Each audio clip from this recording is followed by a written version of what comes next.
Listen up. What I'm about to tell you about Taylor Swift's Singapore takeover will blow your mind. The mainstream media is feeding you scraps while the real story is absolutely insane.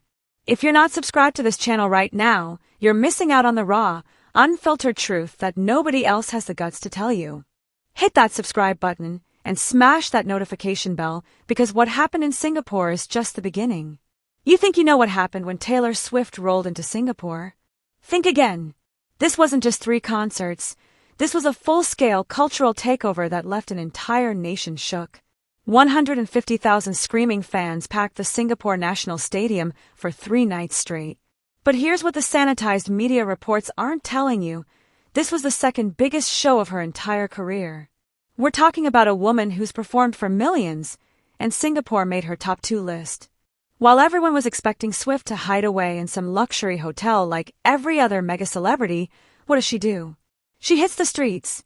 Jeans, t-shirt, that signature blonde hair flowing, walking among regular people like she owns the place. And guess what? She does own the place. Singapore became her territory for 5 whole days. Here's where it gets real, people. During her performance, Swift starts crying. Not those fake celebrity tears. Real, raw emotion as she looks out at this massive sea of humanity singing her words back to her. The woman who's conquered the world, who's broken every record imaginable, gets overwhelmed by the power of what she's created. That's not weakness. That's the mark of someone who understands the magnitude of their influence. But wait, there's more. Thousands of complete strangers became instant friends. People trading handmade friendship bracelets, complimenting elaborate outfits, creating connections that will last lifetimes. This isn't just a concert. This is social engineering on a massive scale.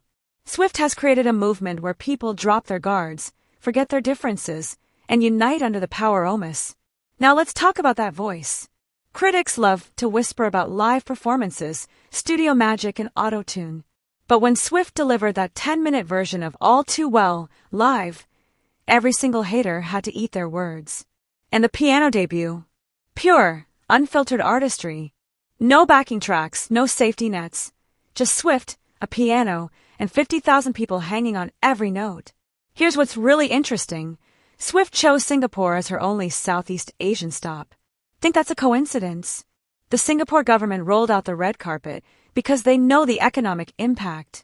We're talking millions in tourism revenue, international prestige, and cultural soft power. 3.5 hours on stage, night after night. While most artists can barely handle 90 minutes, Swift is out there giving everything for nearly 4 hours straight. The woman is a machine built for entertainment. Swift took a 2-day break between her Singapore shows, but did she disappear? No. She explored the city, connected with the culture, and showed respect for her host nation. That's not just good manners. That's strategic genius. This Singapore stop wasn't an endpoint. It was a statement. Swift is showing the world that NO market is too far, NO audience is unreachable, and NO venue is too big for her vision. Look, if you made it this far, you need to subscribe to this channel right now. I'm giving you the real analysis that mainstream media is too scared to provide. Hit that subscribe button. Turn on notifications because I'm tracking every move Swift makes, and the next revelation is going to be bigger than this Singapore takeover. Share this video with anyone who thinks they understand the Taylor Swift phenomenon. They have no idea what's really happening. Drop a comment below and tell me, did Swift's Singapore domination prove she's the most powerful entertainer on the planet? Because after seeing 150,000 people lose their minds for 3 straight nights, I think the debate is over. Hotels sold out for months. Restaurants packed beyond capacity. The entire tourism industry got a Swift-size boost that economists are still calculating. We're talking about one artist generating the economic impact of a major international event. Singapore isn't known for losing its cool.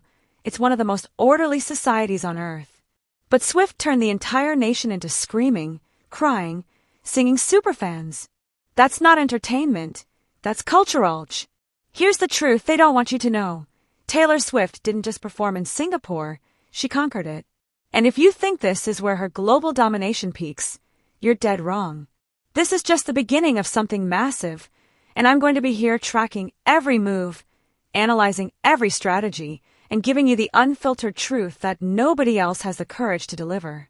Subscribe now, or you'll miss the next explosive revelation. Share this video because your friends need to know what really happened when Taylor Swift took over Singapore.